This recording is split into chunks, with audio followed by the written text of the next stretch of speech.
Here I have Samsung Galaxy A15, and today I'm going to show you how to take screenshot on this device.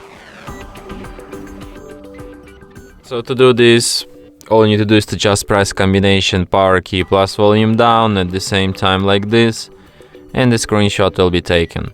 So let me show you once again, power key, volume down, and let's get it. So one last time, power key plus volume down, and we got these screenshots.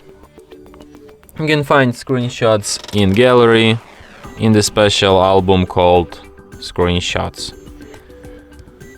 And from here you can favorite, edit, share, delete your screenshots, or perform other actions from this list. And that's it. Thanks for watching. If you find this tutorial useful, don't forget to hit that like button and subscribe to our channel.